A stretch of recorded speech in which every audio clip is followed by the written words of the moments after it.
We finally reached the exercise portion of this video. I am at, me and my friend, I'm going to introduce in a second.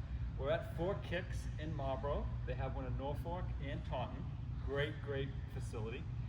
But demonstrating the exercises today is the one and only Gary Lubin. Gary, when did we meet? 1984? Yes. At a health club in Natick? Natick, that's which right, is yeah. no longer there. Right, correct. But Gary I've been training him off and on since 1984. He's a great person to train, fun, and he really knows his body pretty well, which is a plus. Now I know there's a lot of other people that are beginners that may not know what Gary knows. We'll try to scale it down for those people too as well as we go through the exercises. But first I just want to review this concept of this lower cross syndrome that I went over. So I'm going to call it an anterior tilted pelvis. It's kind of like this versus this way. So again, just to review, a man back in maybe 1940s, Vladimir Janda, he started this whole thing. He had upper cross syndrome, lower cross syndrome, and many other things he discovered. But he found out that on one line, we have weak glutes and weak abdominals on this line. And I'm going to explain in a second. And then tight hip flexors or iliopsoas and tight lower back, rectus spinae. So if you can see these arrows, I'm sorry, you see these arrows, they're pointing down and this one's pointing up. So it's going like this. So when it goes like that, the hamstring and the glutes go into more of a stretch weakness. That's why I have that. If a muscle is stretched too far, it's going to get weak. So I'm a proponent of not stretching a person's hamstrings if they're like anterior tilted. I know there's some people on the internet that disagree, but I think it makes sense to me. If this is already stretched, you're feeling the tension, we want to calm them down. So we strengthen the glutes, strengthen the hamstrings, and strengthen the abdominals. That's what we're going to go over today. It's mostly glutes and abdominals. I'm going to hold off on hip flexors, the iliopsoas. There's a lot of controversy on the hip flexors, whether to strengthen them, stretch them, and a lot of the stuff that's out there is really not getting to the real root of the issue. And to a person that's online named Connor Harris, I'm going to refer the viewers to him. Up here you'll see the card that comes across the screen. Excellent video on the hip flexors. You won't be disappointed. I just don't want to reinvent the wheel. He did a great job on it. Kudos to Connor Harris. All right, so that's the review of the lower cross syndrome. So we're going to start the exercises now, Gary. Okay, so we're going to have you lie on your back. We have a little towel here just to, if you notice, if it heads down, it almost goes into like a little bit of a hyperextended position. We're just going to give him a little bit of cushion, so he's nice and good alignment. So the first thing we want to do is we want to see if again, we're going over the glutes right now, and I'll tell you when we transition to the abdominals, okay? And then we're going to go over the feet, which I didn't really talk about in the introduction. I want to strengthen the feet, I want to strengthen the abs, and I want to strengthen the glutes, because that all has a lot to do with realigning the pelvis so the hamstrings can take off that tension. Okay, so now that we know where we're going, sorry about the coughing in the earlier portion of the video. So I want to see if my client can actually contract their glutes. It's called kinesthetic sense of awareness. So I'm going to just put my fingers, I always ask the patient, Gary, is it okay if I touch your glutes? Okay. And if they don't feel it, I put their hands in. Okay, if they don't give me consent. So I have my hands right on the glutes, and I ask Gary, can you contract your glutes? Push your butt into my fingers and relax. Again, push and relax. He's got a great contraction there. It's not any different than if I asked him to flex his bicep. Can you see that? Tighten. He's not moving his elbow. That's demonstrating a good kinesthetic sense of awareness, good mind-body connection. So again, we're just tightening and relaxing. And that might be the first step. Some people may not be able to do that, and we need to work on that. So that's first thing. We're going over more kinesthetic sense of awareness, knowing how to contract the muscle at will without a dumbbell or barbell. All right, the second thing we want to go over is what we call the posterior and anterior pelvic tilt. This position requires Gary to actually bend his knees. So now, if you can zoom in on this, so going into an arch or an anterior pelvic tilt, which we don't want to do during all of these exercises. So we got to first teach the patient or client how to actually maneuver their hips. There's a lot of movement potential in it. We're moving only in the sagittal plane right now, up and down, okay, forward and back. So he's pushing his back into the mat or the table. I can feel it pressed. Now arch your back, Gary. So now there's a space here. I don't know if you can pick that up, but there's a space here. So going into the posterior tilt, anterior tilt. Somewhere in the middle is neutral, is where I want to keep them. That's great. Neutral position, abs are tight. They're braced as if someone's going to punch in the stomach. They're not pushed up, they're braced. So we want to try to minimize how much the abdominal rises when we're doing the exercises. Okay, so the first glute exercise is the two-legged bridge. All right, so we're gonna, sometimes people will, if they have good knee flexion, you can put your hands here and just line up your feet with that, yeah, and that's, Gary's got good mobility, but some people you may have to move them away, but this is the ideal position. I'm gonna have his hands up like this, just opens up his chest. And I'm gonna remove this because when he lifts his hips up, I don't want him to hyperflex his neck, okay? So your abs are tight, you're in neutral. You wanna maintain that pelvic position throughout the whole exercise. So you're gonna lift the hips up high as you can without losing that tilt, high as you can, holding it for a set amount of time. We also wanna look to make sure his hips are not dropped on one side or the other. It looks good. Sometimes they'll put a little dowel here, but most of the time it rolls into the person's neck. So, how does that feel, Gary? Feels good. If he gets a cramp, I tell them to lift the toes. And the cramp just simply means that the hamstring, the cramp in a hamstring, I should say. If he gets a cramp in the hamstring, I tell him to lift his toes. That tells me his hamstrings are doing most of the work. He's hamstring dominant. More of a reason why he needs to strengthen the glutes, so he basically can shut them down. So that's the glute bridge. I would have somebody do, 1, 2, or even 3 sets of 15 of those in that perfect position, like he's doing. Hold for a few seconds at the top. Got his toes up, great. His belly is not bulging, it looks great.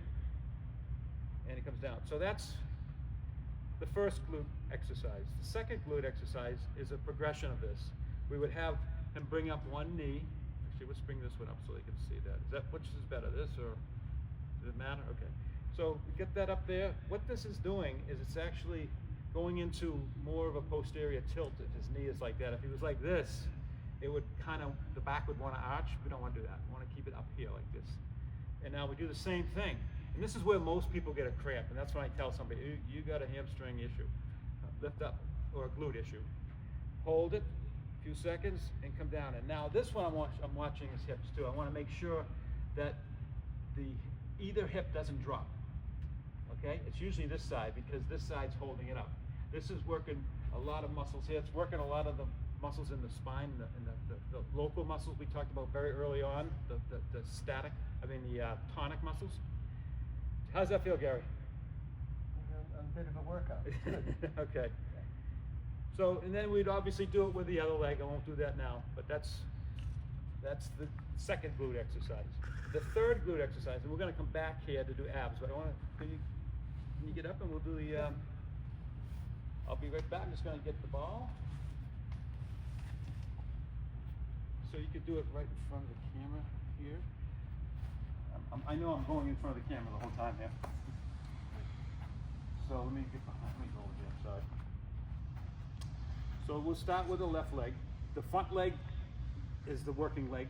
It's a stance position. It's very important during gait. And I think this is more functional than anything we did on the floor. But I do like to the glute bridges very, very well because the feet are on the floor and you're lifting up. So now you get your arms straight, and you're just gonna just come down. I sometimes have. You're not gonna do the squat though, Gary. Okay. We're gonna just do like a Romanian deadlift kind of thing. Yeah. Coming down. Just gonna just tilt this a little bit. Yep. His back is straight. He's almost touching his shins with the ball. Coming up, coming all the way up. How's that feel, Gary? Definitely got to hold your balance here. Do you feel the butt? Yeah. Yeah. Beautiful, beautiful. And again, we could make this harder or easier. Let's start with the easier. If he doesn't have much control of his spine, we're just going to go down maybe a few inches. That's it, and come up. Notice that his knee is locked at 5 degrees. He's not. Some people will let's do it wrong. Let's bend the knee and down. And that's not wrong, but it's just doing more of a squat pattern versus a deadlift pattern. And we want to really get the glutes versus the quads, okay? Mm-hmm. So coming down, and that would be the first step, is just get the pattern down. He's got very little weight on his back leg. I call that like more of a kickstand position. And he's got his foot, he's making sure his foot doesn't pronate forward. He's got his knee kind of outward a little bit. His knee is straight, but you want to make sure his arch is lifted off the ground. Yeah. Coming down, arms are straight. So he's got 80% of his weight on his heel of his front foot, and 20% of his weight on his back foot. He's doing a great job. How will we make this harder? We go down as low as we can.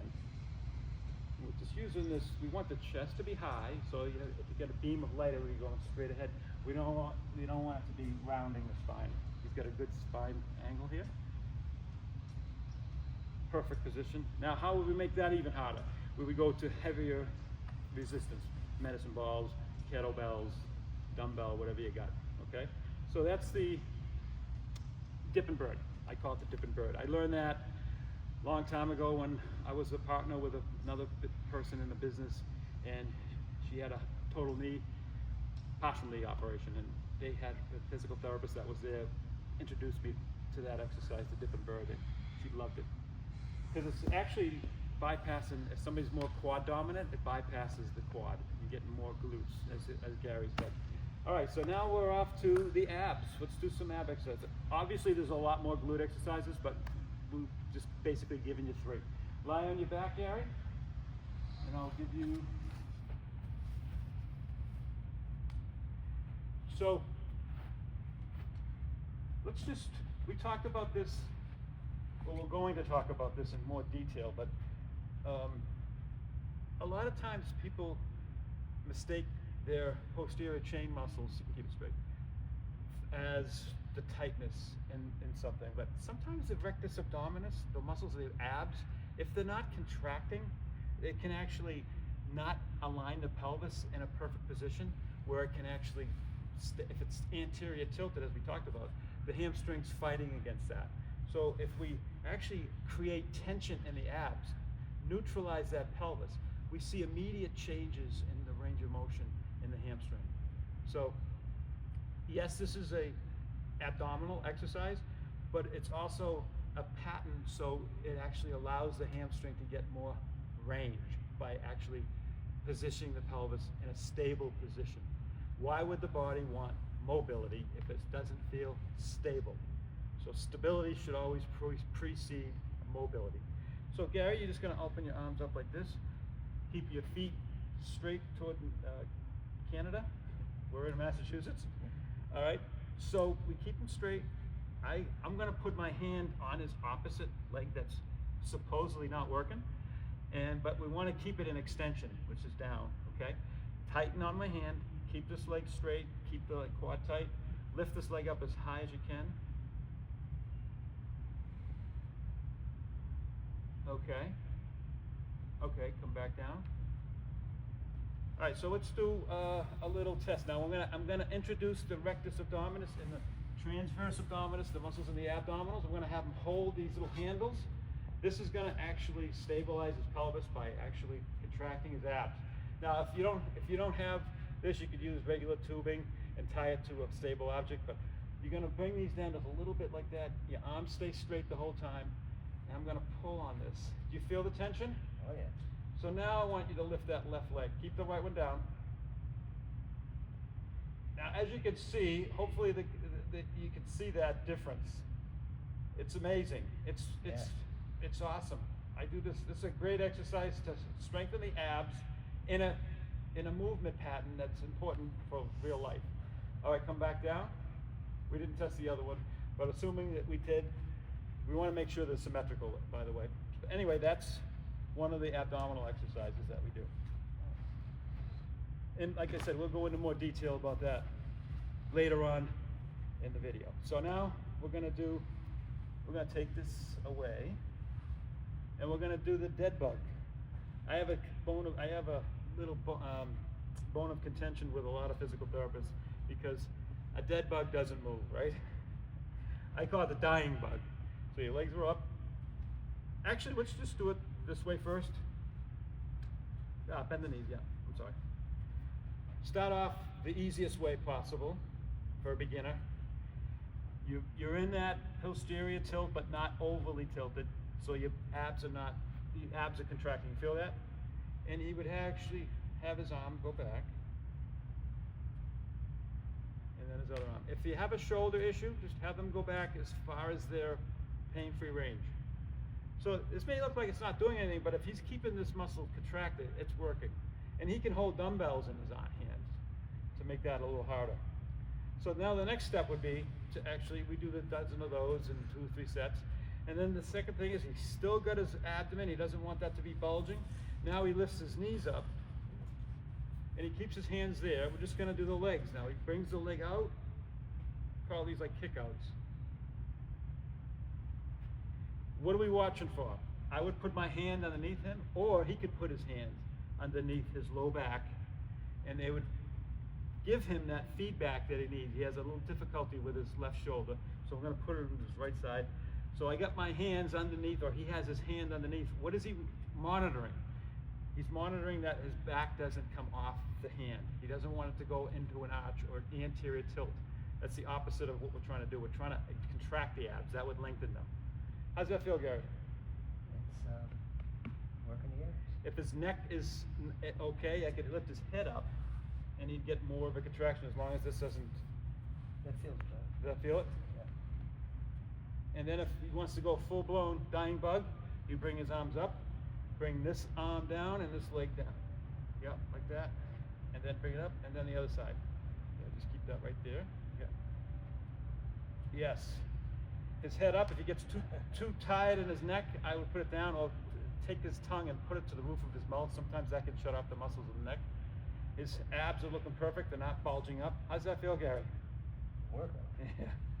How we make this harder? Ankle weights, hand weights. So that's the progression on the dead bug, okay? So, there's one other thing that I want to talk about. I'm going over these 2 exercises, but I want to refer the viewer to the McGill Big 3, and that's be a play card coming up on the top of the screen, so you can see a video on those 3 exercises. Those are great exercises for the abs, in addition to what we did today. But that should suffice. All right, so the next thing is we got to strengthen the feet, because as we mentioned, if the feet are, can I get in the front here? I call this poor me. All right, the feet, the inside of the foot is rolled in, the knees follow suit, the hips follow suit, the tibias go into internal rotation, the femur go into internal rotation, the arm like this. This is poor me. When you come up, I call this superior me. Your arches are off, your knees are in a better position, and your back is straighter. So we want to address if someone has hyperpronation, as we discussed in the previous section of the video. So we're going to do some cone touches of varying heights. So Gary, if you get up, we can. How are you doing, Gary? And very well, thank you. All right, so let's go over the cone touch. Yeah, why don't you take your shoes off? I'm sorry, take your shoes off. I like having the shoes off for a lot of these exercises because it actually, you can feel the earth and you can sort of get better kinesthetic sense of awareness. and he's taking it full blown. I love it. And I can see his foot.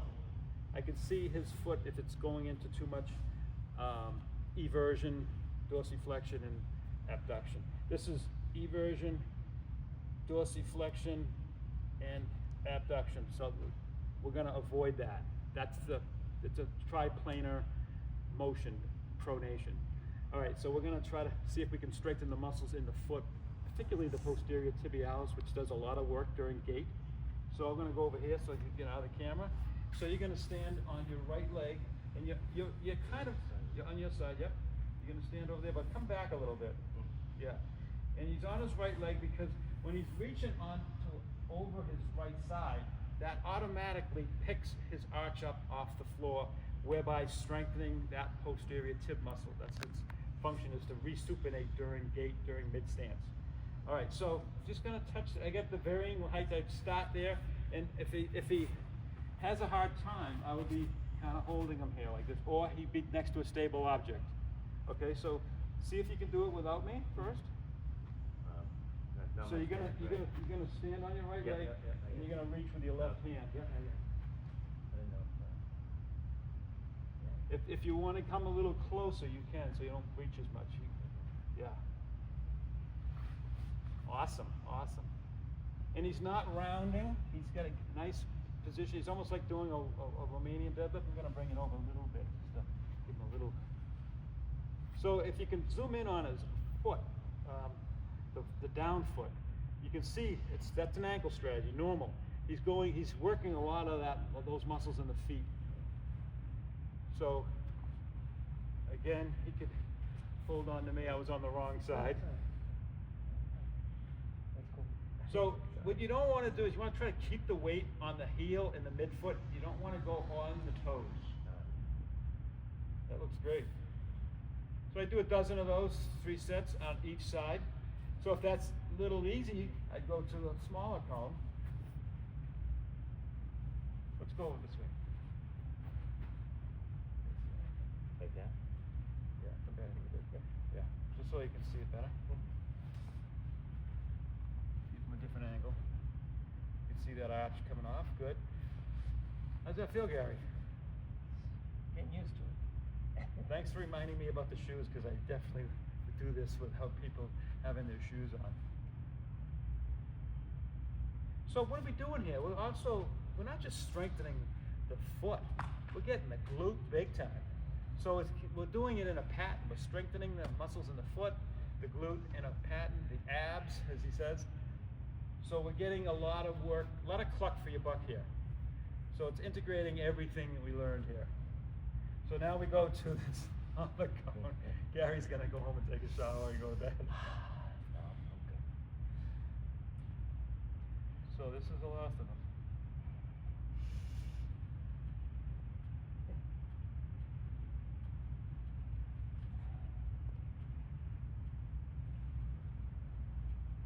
Nice. So I think people get the idea. Some people might have excessive foot position. They're pushing their toes in. That's what causes hammer toe, because they don't have, one of the reasons, they don't have good strength in the intrinsic muscles of the foot and some of the other muscles like the posterior tib. So if those muscles are not working, the toes try to actually compensate. So that's good. So one more exercise here on this section is the beginner exercise before the cones. You have your feet off the ground. You can hold on here, and you're just doing what they call a bug squish we talked about. So you can do this standing or sitting, but I'm going to have them do it standing. So you just kind of, lifting the arches off the floor, and then like you're trying to kill a bug. Yeah, so that's eversion, and that's inversion. So inversion is more supination. It's coupled with supination, and eversion is more associated with pronation. Okay, so when he comes up, he's not just actually strengthening his foot. He's going into a little external rotation. He's getting a lot of muscles in his hips. You feel it? So to go from that, progression would be if he wants to hold on and take your left foot off, and then just do it with one foot. Yep, and you come down. Try to keep the toes on the floor as much as you can. So the big toe and the heel is actually staying in contact. Yeah, so you're really getting those muscles. How's that feel, Gary? Good. Yeah, you feel it, right? I do. His knees straight, he's got a nice upright posture. And he would do like a dozen of those for 2 to 3 sets. Or as tolerated on all these exercises. I know I've given some suggestions, but as tolerated, I want a disclaimer there. So he would do that with the other, but I see a little bit of toe compensation there, particularly his second and third toes. I see that a lot. Yeah. So, some closing comments. I don't mean to belabor this video, but we also, like on a video previous to this, I was talking about how to get more. One of the biggest reasons that people hyperpronate is that calves are tight, but also they have very lack of mobility in the ankle itself. I've tested a lot of people in my day, and they could barely get, I don't know if you can see this. This is 0 degrees of dorsiflexion. Dorsiflexion is when the toes come toward the shin. So we need at least 10 degrees for walking. We need 20 degrees for running of dorsiflexion, of pulling this back. And it could be caused by soft tissue restrictions, which stretching and toe touch progression can help. But also, if the ankle itself in the bones of it, if it's really ankle mobility issue, there's some ankle mobility drills that I'm going to show you while I'm talking to you right here. And what Beth is doing is that she's got this band around her ankle, and she's actually moving forward. It's actually giving some distraction, opening up that joint. Because if the joint is really not movable, then I don't care how much stretching exercise you do, you need to mobilize that ankle. And this is a self-mobilizing technique that she's doing that I'm showing you here. So again, this is the last time I'm going to say thanks for watching.